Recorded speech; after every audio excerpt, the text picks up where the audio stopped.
প্রতিদিনের কুইজের প্রশ্ন, প্রতিদিনের নতুন ধরনের কারেন্ট অ্যাফেয়ার্সের প্রশ্ন ও উত্তর প্রতিটা দিন আমার এই চ্যানেলে দেওয়া হয় ও জেনারেল নলেজের প্রশ্ন অতি অবশ্যই আমার এই চ্যানেলটি দেখলে আপনারা বুঝতে পারবেন নতুন ধরনের জেনারেল নলেজ দেওয়া হয় প্রতিদিন।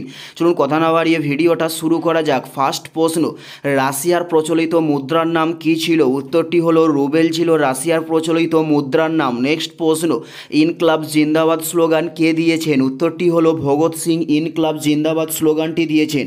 উত্তরটি হলো ভগৎ সিং ইনকলাব জিন্দাবাদ স্লোগান দিয়েছেন। নেক্সট প্রশ্ন, ভারতের বৃহত্তম লেগুনের নাম কি ছিল? উত্তরটি হলো চিল্কা হ্রদ ভারতের বৃহত্তম লেগুনের নাম। উত্তরটি হলো চিল্কা হ্রদ ভারতের বৃহত্তম লেগুনের নাম। নেক্সট প্রশ্ন হলো দ্য ডিসকভার অফ ইন্ডিয়া বইটি কার রচনা? উত্তরটি হলো জওহরলাল নেহরুর রচনার নাম হলো দ্য ডিসকভার অফ ইন্ডিয়া। উত্তরটি হলো জওহরলাল নেহরুর রচনা। নেক্সট প্রশ্ন হলো কোথায় গৌতম বুদ্ধ শেষ নিঃশ্বাস ত্যাগ করেছিলেন? উত্তরটি হলো কুশীনগরে গৌতম বুদ্ধ শেষ নিঃশ্বাস ত্যাগ করেছিলেন।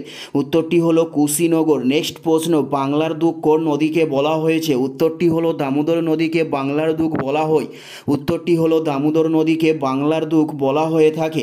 বাংলার দুঃখ কোন নদীকে বলা হয়? উত্তরটি হলো দামোদর নদীকে বলা হয়। নেক্সট প্রশ্ন, তিস্তা নদীর উৎপত্তিস্থল কী ছিল? উত্তরটি হলো সিকিমের জেমু হিমবাহ ছিল তিস্তা নদীর উৎপত্তিস্থল।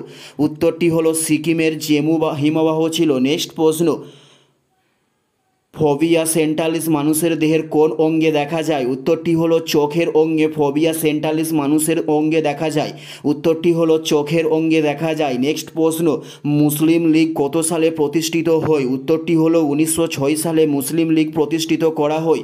উত্তরটি হলো 1906 সালে প্রতিষ্ঠিত করা হয়। নেক্সট প্রশ্ন, কৌলিন্য প্রথা কে চালু করেন? উত্তরটি হলো বল্লাল সেন কৌলিন্য প্রথাকে চালু করে থাকেন।